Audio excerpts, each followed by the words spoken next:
ভাই বোনের কথোপকথন। ভাই: আপু। ও আপু। বোন: বল ভাই: তোর জন্য আমি স্কুল যেতে পারি না। বোন: কেন? আমি কি করলাম? ভাই: তুই আবার কি করবি? বোন: তাহলে? ভাই: তোর একটা চোখ নেই, এই নিয়ে স্কুলের ছেলেরা আমাকে খুব খেপায়। সমস্ত ছেলে মেয়ে আমাকে কানির ভাই বলে ডাকে। আমি আর স্কুলে যাব না। বোন: শোন ভাই, একদম মন খারাপ করবি না। ওদের বলবি অসুখে আমার একটা চোখ নষ্ট হয়ে গিয়েছে। আমিও আগে খুব ভালো দেখতে পেতাম। ভাই: তোর জন্য সবাই আমাকে অপমান করে, আর তুই বলছিস মন খারাপ করতে না? আমি আর কখনো স্কুলে যাব না। বোন: ভাই, তুই আমার কথা শোন। ওরা কিছুদিন খেপিয়ে আপনা আপনিই ঠিক হয়ে যাবে। তুই একদম চিন্তা করিস না। ভাই: না, আমি স্কুল যাব না। বোন: আচ্ছা, আজ আমি তোকে স্কুল নিয়ে যাব, ওদেরকে সব বুঝিয়ে বলবো। ভাই: খবরদার, তুই কখনো আমার স্কুলের সামনেও যাবি না।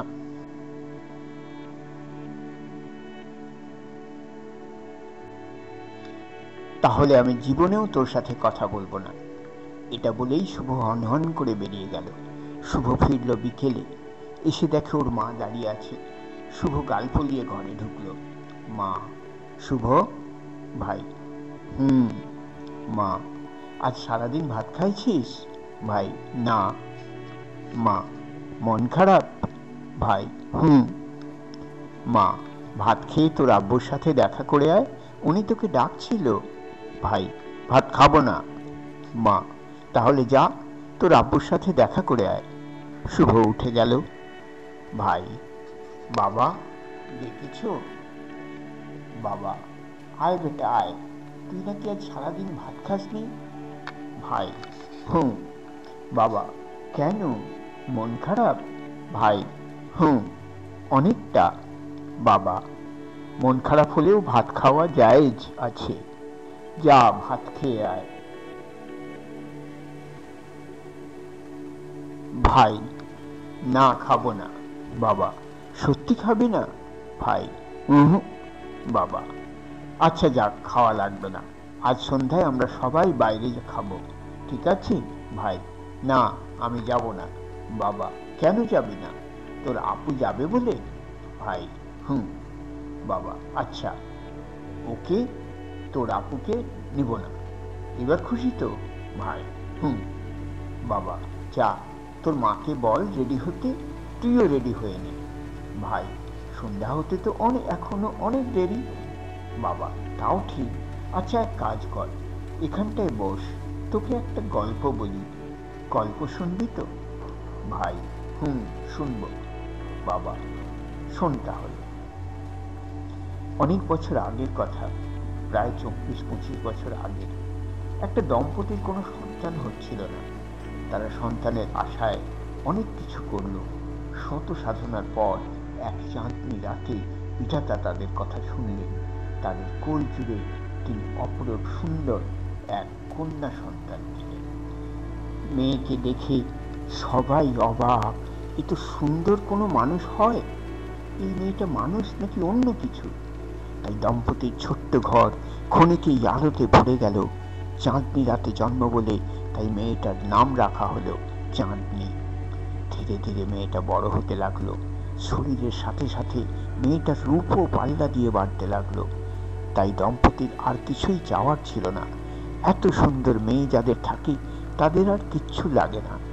মেয়েটির যখন 5 বছর বয়স, তখন সবাই বুঝে ফেলল এই মেয়েটির মতো শান্ত আর ভদ্র মেয়ে খুব একটা হয় না। এই মেয়েই বংশের মান রাখবে। মেয়েটি বড় হতে লাগলো। মেয়েটির যখন 10 বছর বয়স, তখন তাই এই দম্পতির ঘর আলো করে একটা পুত্র সন্তান এলো। পুত্র সন্তানটিও ছিল তাদের নয়নের মণি।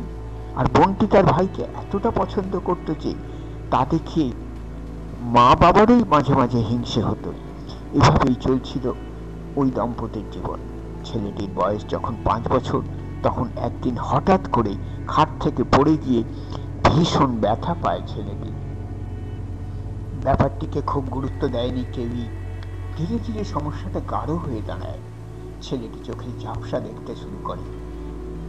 তড়িঘড়ি করে হাসপাতালে নিলে ডাক্তার জানায় 2 দিনের ভেতর আই ট্রান্সপ্লান্ট করতে হবে, তা না হলে চিরদিনের মতো একটা চোখ অন্ধ হয়ে যাবে। পাগলের মতো হয়ে যায় ছেলেটির বাবা। 2 দিনের ভেতর চোখ কোথা থেকে জোগাড় করবে?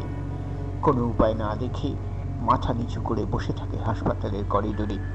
তখন কেউ একজন কাঁধে হাত দিয়ে বলল, বোন, বাবা, আমি 2 চোখ দিয়ে যা যা দেখার সব দেখে নিয়েছি, বাকিটা জীবন 1 চোখ দিয়েই দেখতে পারবো। আমার ভাইটা এখনো কিছুই দেখেনি। এটুকু বলেই ধরনের সবচেয়ে সুন্দর চোখের মেয়েটি হাউমাউ করে কেঁদে দিল। ভাই, বাবা, বাবা, ভাই, ওই ছেলেটা কি আমি? বাবা, না, তুই হবি কেন? ভাই, বাবা, তুমি একদম মিথ্যে বলো না। আমি যখন তোমাদের জিজ্ঞেস করতাম আমার বাম চোখটা এত সুন্দর কেন, তোমরা কোনোদিনই আমাকে বলোনি। বাবা, তুমি কাঁদছো কেন? বাবা, এমনিতে। তুই যা, রেডি হয়ে নে। ভাই, আচ্ছা। শুভ উঠে গেল, চুপি চুপি তার বোনের রুমে গিয়ে ঢুকলো। ভাই, আপু, বোন, ভাই, কি করিস? বোন, কিছু না। আপু, তোকে একটা গল্প বলবো, শুনবি? বোন, কিসের গল্প? ভাই, ধরনের সবচেয়ে খারাপ ভাইয়ের গল্প, শুনবি? বোন, না, শুনবো না। ভাই, আপু, একটা অনুরোধ করি। বোন, কর। ভাই, রাখবি? বোন, তোর পা দুটো এদিক দে, আমি ধরে বসে থাকি। আপু, তুই কখনো আমাকে মাফ করিস না, তোর দোহাই লাগে, তুই কখনো আমাকে মাফ করিস না। এটুকু বলেই শুভ আকাশ বাতাস কাঁপিয়ে কেঁদে উঠল। চাঁদনি জড়িয়ে ধরল তার ভাইকে। এক দেহের 2টি চোখ একই সাথে 2 স্থানে কেঁদে উঠল, একই সাথে ঝরতে লাগলো। এটাই ভাই বোনের ভালোবাসা।